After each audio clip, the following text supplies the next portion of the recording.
লক্ষ্মী ঝাঁপি সিরিয়ালের আগামী পর্বে আমরা দেখতে পারবো ঝাঁপি ইনকাকে বলেন, বান্দরামির একটা লিমিট থাকে ইনকাদি, তোমার লজ্জা করলো না? এই বিপদের সময় তুমি এই কাজটা করলেই? ইনকা বলেন, তোমার সাহস হয় কি করেই আমাকে এসব বলার? ঝাঁপি বলেন, শয়তান মেয়ে, যা করবি তাই মেনে নেব নাকি? বল, কেন আটকে রেখেছিলিস আমায়? ইনকা বলেন, কি যা তা কথা বলে যাচ্ছ? আমি কেন তোমাকে আটকে রাখতে যাব ঝাঁপি? ঝাঁপি বলেন, যা তা কথাই একদম না, যা বলছি আমি বুঝেই বলছি।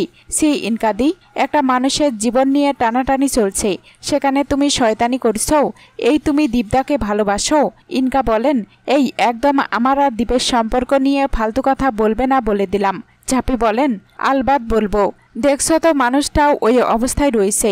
দীপদা ক্ষীরগঞ্জের সন্তান, ঠাম্মি একটা বিশ্বাস নিয়ে কথা বলেছেন, আমায় ডেকে পাঠিয়েছেন, তা সেই উপায়টা তুমি অ্যাপ্লাই করে দেখবে না? আর সেখানে তুমি আমার সঙ্গে শত্রুতা ফলাচ্ছ, লজ্জা করলো না তোমার? ইনকা বলেন, যা করেছি বেশ করেছি, আমি চাইনি তুমি দীপের কাছে আসো। যেখানে ডাক্তার দীপের জ্ঞান ফেরাতে পারছে না, সেখানে তুমি এলে দীপের জ্ঞান ফিরে আসবেই? আমি বিশ্বাস করি না। সুপ্রিয়া ঝাঁপিকে বলেন, কি হয়েছে ঝাঁপি?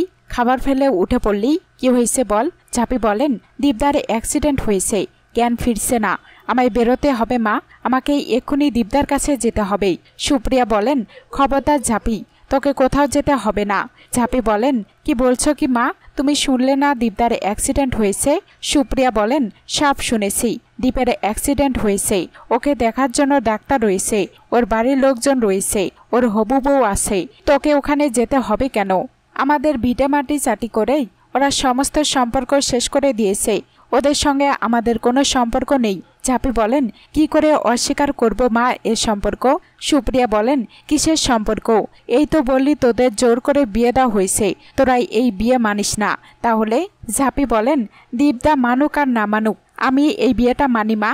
দীপদার যাতে অসুবিধা না হয় সেই জন্য ওখান থেকে আমি চলে এসেছি, কারণ আমি দীপদাকে ভালোবাসি, আর সেটা আজ থেকে নয়, 5 বছর ধরে ভালোবাসি। ঝাঁপি